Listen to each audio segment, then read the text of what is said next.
రామయ్య గారు ఏటి బాబు కట్టపడడం జాతర దగ్గరికి వెళ్ళకుండాను. మీరు వెళ్ళండి బాబు, ఈ పని నేను చూసుకుంటాను. జాతరలు అవి దేవుడికి సంబంధించిన వారం రా, ఇది మన తిండికి సంబంధించిన వారం. అయ్యగారి దగ్గర మాట వస్తుంది.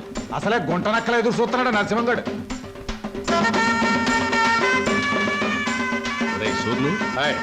మనం ఈ జాతరతో కూర్చుంటే సరిపోదురా. ఆ రామయ్య గారు మరీ మితిమీరిపోతున్నాడు. ఆడి సేను తడిసేదాకా మన శాలకి నీళ్లు వదలనంటాడా? ఏటా ఉన్న గొడవేగా. అయినా పాలేరుగాడికి అని తలపిరిసేంటారు. ఇంకో విషయం, ఏట జమీందారు జాతర రోజు ఊరు వస్తాడు, పొలం చూస్తానికి వెళ్తాడుగా. అక్కడేవో చూపు చూసుకుంటే పోలే. సమయానికి గుర్తు చేసావురా. రాని ఊరంతా జాతర గొడవలో ఉంటది. ఏదో రకంగా గొడవ పెట్టుకుని వాళ్ళిద్దరిని లేపేయాలి. పదండి.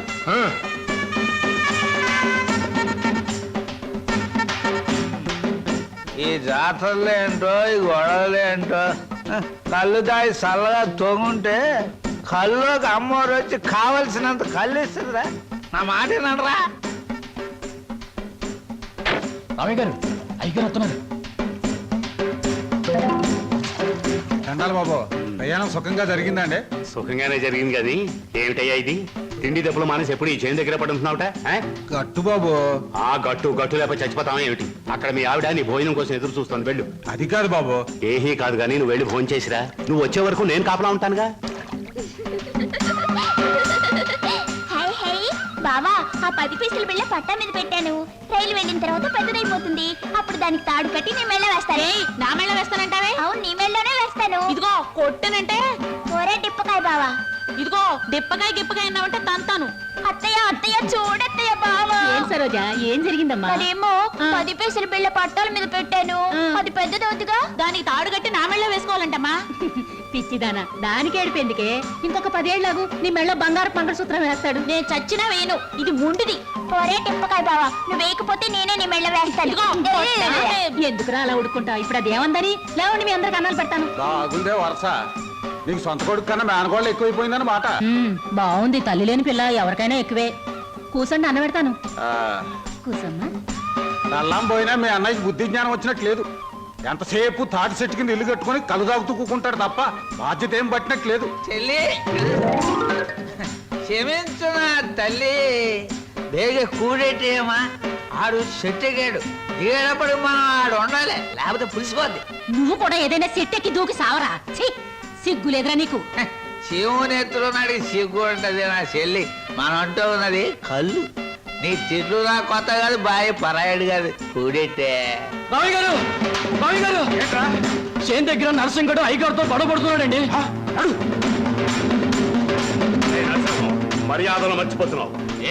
ఏడు చేత పెట్టి ముందు నీళ్లు మా శాల కొలిపెట్టి వెళ్ళిపో. సుత్తరెట్రా గండరకండి. ఎంతసేపు చెప్పినా ముందుకేస్తున్నావు. ఇక్కడ గాలు దొరుకోలేదు. అడుగు ముందుకేసాడేటనా?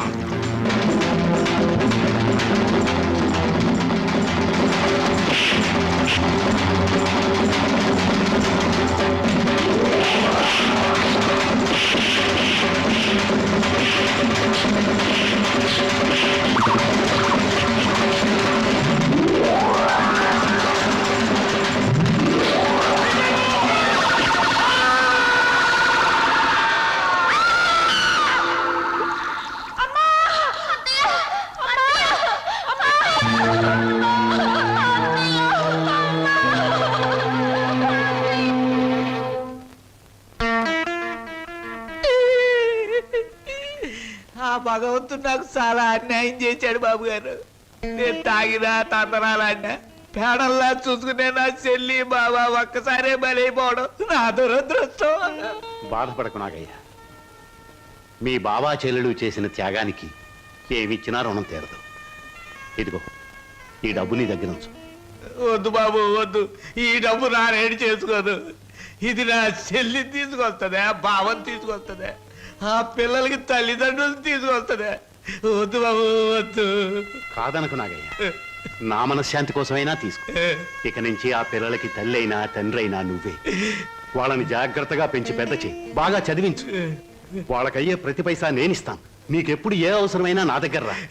కింద ఈ డబ్బుంచు. వాళ్ళ బాధ నాకు దిగిపోతే చాలరా. నాకు ఈ కమతాలు గవతాలు నచ్చవు.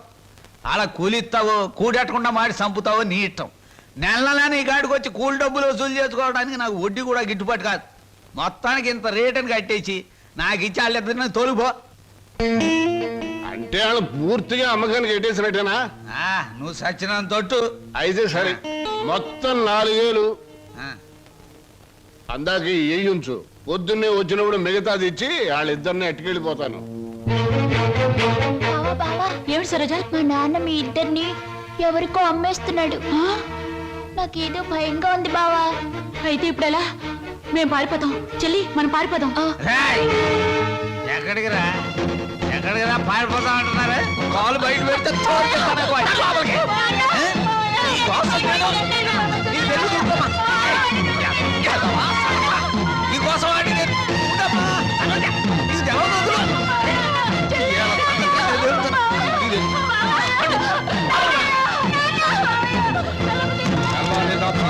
నీళ్లు లేక ఇక్కడే మాడి సావండి. ఎందుకమ్మా, ఎందుకురా నాన్న ఏడుస్తున్నారు? ఈ మావయ్య నొగ్గేసి వెళ్ళిపోవాలనే పట్నం పంపిస్తున్నాను, చదివించాలి కదా, తప్పుద్దా? ఆయన చీను, నువ్వు పట్నం వెళ్ళి ఈ ఎఫ్ఏ డిఏ మొత్తం ఇంగ్లీష్ అక్షరాలన్నీ నేర్చేసుకుని పెద్ద కలెక్టర్ అయిపోయి ఈ ఊరు వచ్చి నాతో ఇంగ్లీష్లో మాట్లాడావంటే దాన్ని నీకు ఇచ్చి పెళ్లి చేసేస్తాను. అదండి ఆగరాగు.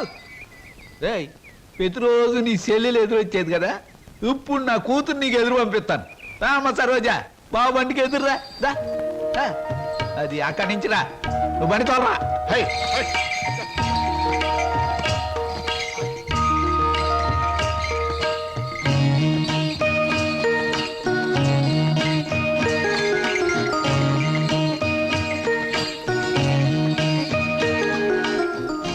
అమ్మా తల్లి, నువ్వు లోనకెళ్ళి గట్టిగా తలుపేసుకో. లోన డబ్బు ఉంది, నేను కలుపాకెళ్ళి వస్తాను. వచ్చేటప్పుడు నీకు చక్రాలు జంతికలు తెచ్చి పెడతానే.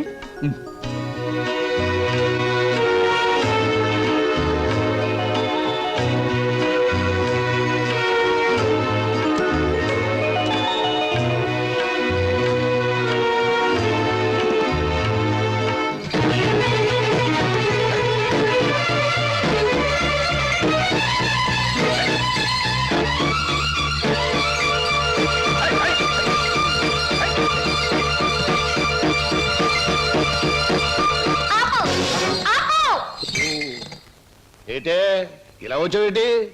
నిన్ను కూడా మీ బాబు నాతో వెళ్ళిపోమన్నాడేటి? కాదు, స్టేషన్ దాకా వదిలిపెట్టొద్దామని నేనే వచ్చాను. ఆహా, అలాగా? అయితే రా మరి, రా వచ్చే బండి.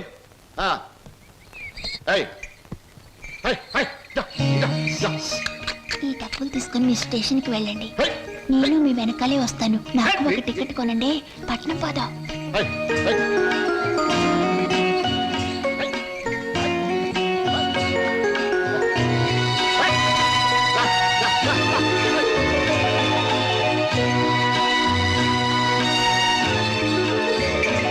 అవును, పట్నంలో వాళ్ళు పారిపోతే ఏం చేస్తావు? ఏం చేస్తానా? ఆహా, ఎవరాలని? ఆగండ్రా! రేయ్! ఆగండి! ఆగండరా! ఆగండి! ఆగండి! రేయ్! ఆగండి! ఆగండి!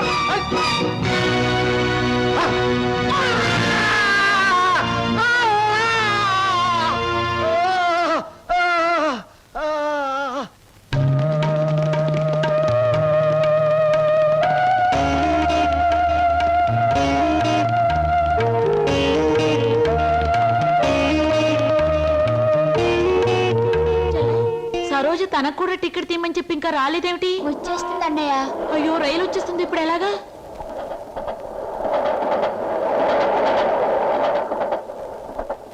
అరే ఎవరా మీరు?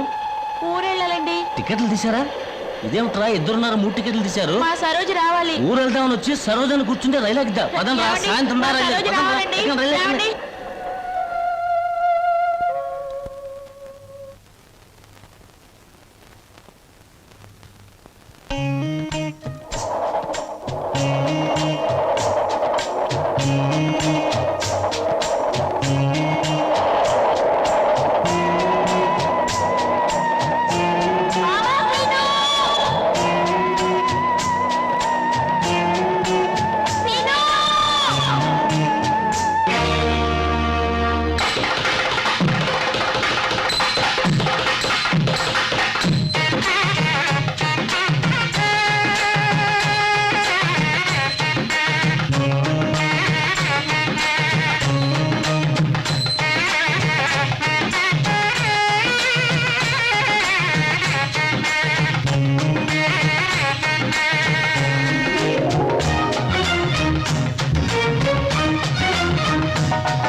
గణేశ గజముఖ వదన శరణు గణేశ గౌరీ పుత్ర శరణు గణేశ విఘ్న వినాయక శరణు గణేశ.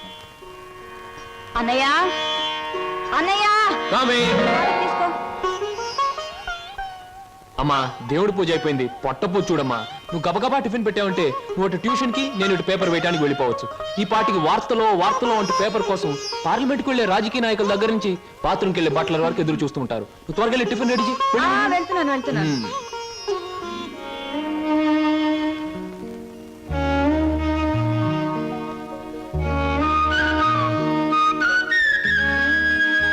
చెల్లాయి, మన కోసం సరోజు ఒంటరిగా ఆగిపోయింది. ప్రాణానికి తెగించి మనల్ని రక్షించింది. ఎక్కడుందో ఏమైందో ఎన్నిసార్లు ప్రయత్నించినా కనీసం జాడు కూడా తెలియలేదు. అసలు ఉందో లేదో. అన్నయ్య తప్పకుండా ఎక్కడో ఉండే ఉంటుంది. ఏదో ఒక రోజు మనకు కనిపించి తీరుతుంది. అర్జెంటే నన్ను వదలవే, కడుపులో గందరగోళంగా ఉంది. ఇదిగో వెళ్ళొచ్చిన తర్వాత నీ ప్రశ్నలన్నిటికీ తీరిక సమాధానం చెప్తాను. అమ్మా నేను మర్చిపోతానండి. నాకు సమాధానం చెప్పిన తర్వాత మీరేమైనా చేసుకోండి. ఎన్టీ రామారావు నటించిన మొదటి చిత్రమేది, రంగుల చిత్రమేది, రాజుగా నటించిన చిత్రమేది, పేదగా నటించిన చిత్రమేది, దొంగగా నటించిన చిత్రమేది, విలన్ గా నటించిన చిత్రమేది, ఏ చిత్రం ఎన్ని రోజులు ఆడింది, అందులో ఫెయిల్యూర్స్ ఎన్ని, సక్సెస్ ఎన్ని చెప్పకండి చూద్దాం. కింద జన్మలో నువ్వు గానుగై ఉంటావే, నేను ఎద్దై ఉంటాను. అప్పుడు నేను ఆడించాను, ఇప్పుడు నువ్వు నన్ను జాడిస్తున్నావు. ఎన్టీ రామారావు నటించిన మొదటి జ్యువెల్ జోల్ సినిమా నేను ఎక్కడ కొడితే బుద్ధి వస్తుందా అని ఆలోచిస్తున్నానే. ఏమండి? వస్తున్నా బాబు. ఏమయ్యా, నువ్వు పోస్ట్ మ్యాన్ కదా, పోర్ట్ ఉద్యోగం ఎప్పుడు మొదలెట్టావు? ఏంటంటే ఏమి తెల్లనట్టు అడుగుతారో. మీ ఆవిడ రాసి పంపించిన పాటలు తిరిగి వచ్చేసాయి. ఆహా, అయితే ఈ నెల కూడా పొయ్యిలోకి పుల్లలు కొనక్కర్లేదన్నమాట. మీ ఆవిడ గారి చేత పాటలు రాయటం అన్నా మానిపించండి. లేకపోతే ఆవిడ గారి కోసం ఒక కొత్త వారపత్రిక పెట్టండి. లేకపోతే దేశంలో తెల్లకైతే కరువు వచ్చి పడిపోద్దని. మరి ఎవరండి వచ్చింది? అమ్మో, విడు ఏమిటండి ఇవన్నీ నీ రచనలే. వీటి తాకిడికి ఈ ప్రపంచం అంతా తట్టుకోలేకపోతుంది. కొన్నాళ్ళకి ఈ ఊరంతా ఖాళీ చేసి పోయేటట్టున్నారు. ఊరు అంటే జ్ఞాపకం వచ్చింది. 1952లో సొంత ఊరు అనే సినిమా వచ్చింది కదా. ఎన్ని సెంటర్స్ లో 50 రోజులు ఆడింది. ఆ చిత్రంలో హీరో ఎవరు, హీరోయిన్ ఎవరు, డైరెక్టర్ ఎవరు? కింద జనంలో నువ్వు పిడకై ఉంటావే, నేను పోయే ఉంటాను. అప్పుడు నిన్ను కాల్చాను, ఇప్పుడు నన్ను కాల్చు తింటున్నావు. ఏంటండి? ఇటు కాదు, ఇటు పోతాను.